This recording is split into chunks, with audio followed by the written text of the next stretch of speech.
ka lang.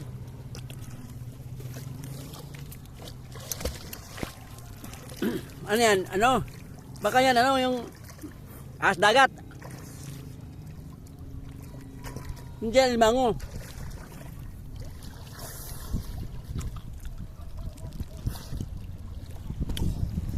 Original yung flashlight, no?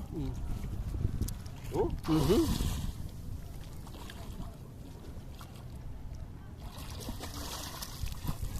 Pwede pa maana yan sa malinaw na tubig. Ano? Ano? Malakas. Ha? Malakas. Pinapasok talaga niya. Sa loob. Ah, buhaya. May pagitan kasing dalawang bato. Nasa biaksa ng bato. Tapos pag hinihila ko siya.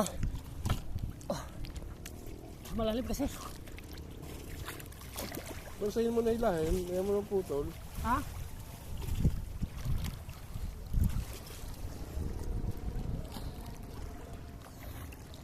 Saka. Ito na, sinisisid na namin ng ano, sumabit yung kawil. Dito kami sa isla ng Kamiging.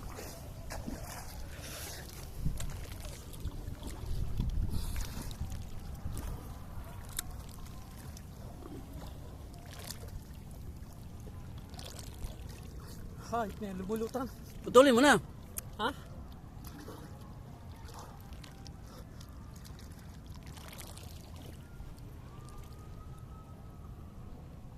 Yan ang paslight na yan, mga ano, mga quality oh.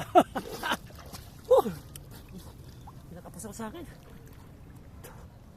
Pwede pwedeng driver to. Lalim kasi.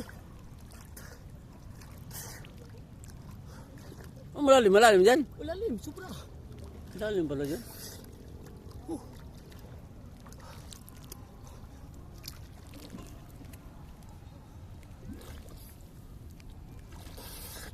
Tagal ng puta. Nakakawil kami ng ano eh, parang buhaya yata to eh.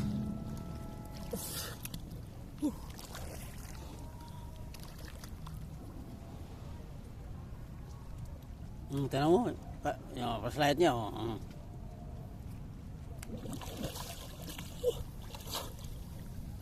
Tuloy mo na. Malamang. Grabe lalim.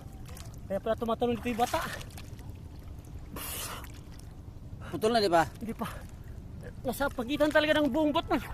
Siningit sa gitna, no? Oo. Ano kaya yung ano na yan? Hindi kaya ano na yan, yung panangitan, yung ahas, orang ano, igat? Hindi ko naman maputol. Pero sa akin ganun din nangyari.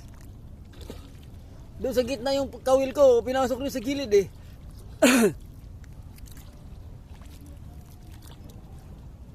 Ay, kailangan mo reinforce. Si Bayaw, matindi talaga si Bayaw. Oh, saan ka la?